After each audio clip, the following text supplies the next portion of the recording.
안녕하세요. 파란 책방에 오신 걸 환영합니다. 오늘 소개해드릴 책은 가즈오 이시구로의 나를 보내지마입니다. 사실 가즈오 이시구로라고 하면 영미 문화권에서는 이미 많은 상을 휩쓸었고 남아있는 나날, 녹턴 같은 작품으로 우리에게는 이미 친숙한 그런 작가입니다.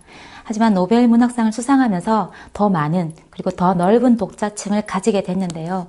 굳이 비교를 하자면 개인적으로 2016년 밥 딜런을 수상할 때는 의견이 상당히 분분했던 반면 2017년 가즈오 이시구로가 수상할 때는 어차피 받게 될 작가가 받았다는 그런 평이 다수였습니다. 그중 소개해드릴 바로 책이 나를 보내지마인데요. 책의 뒷표지를 보시면 인간 장기 이식을 목적으로 복제되어 온 존재, 클론들의 사랑과 성이라고 이미 출판사에서 책 소개가 되어 있는데 출판사가 스포일러를 했다는 독자들도 많이 있었습니다. 스포일러가 요즘 금기시되어 있는데 반전과 자극들에 너무 많이 노출되어 있어서 어쩌면 우리는 정말 중요한 것을 놓치고 그런 자극들만 더 기대하고 있는지도 모르겠습니다. 클론이라는 사실을 알고 읽어도 전혀 무리가 없고 오히려 다른 시각으로 볼 수 있다는 게 바로 이 책의 장점입니다. 이야기는 11년 이상 간병사로 일해온 캐시의 회상으로 시작됩니다.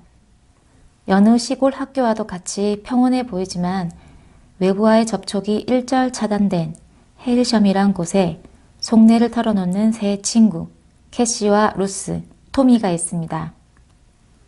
어느 날 선생님은 그들에게 인간의 장기 이식을 위해 복제되어 온 존재라는 충격적인 발언을 합니다.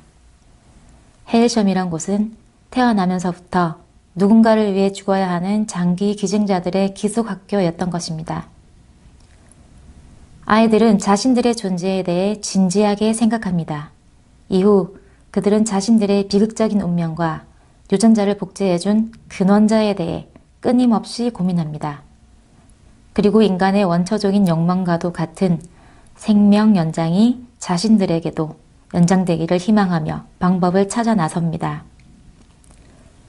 소설의 원제인 네버 렛 미 고는 팝송의 제목이자 소설을 원작으로 하는 영화의 제목이기도 합니다.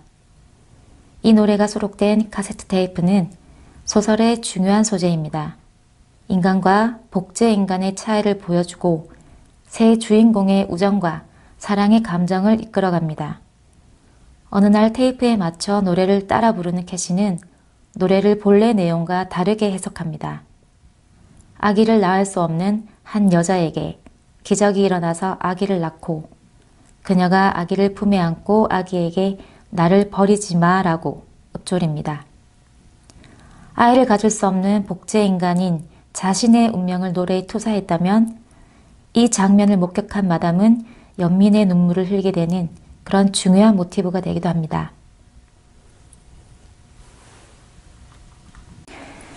가즈오 이시구로는 현재 66세인데 10여 개 정도의 작품을 썼습니다.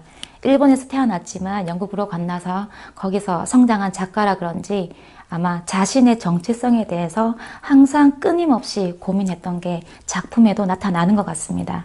대부분의 작품을 보면 관통하는 주제가 있는데 항상 누군가를 모방하거나 카피하는 것, 그리고 정체성에 관한 세계관이 등장합니다.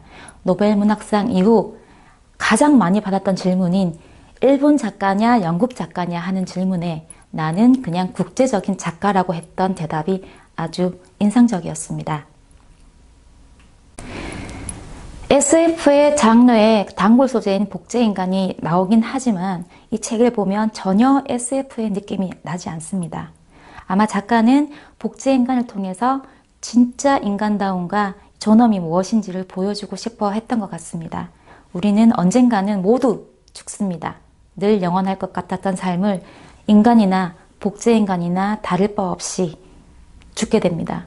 유한함을 깨닫게 될 때 사회적인 지위나 물질에 대한 집착이 아닌 정말 소중한 것들을 돌아보고 관심을 기울이게 되는 그런 책 나를 보내지마였습니다.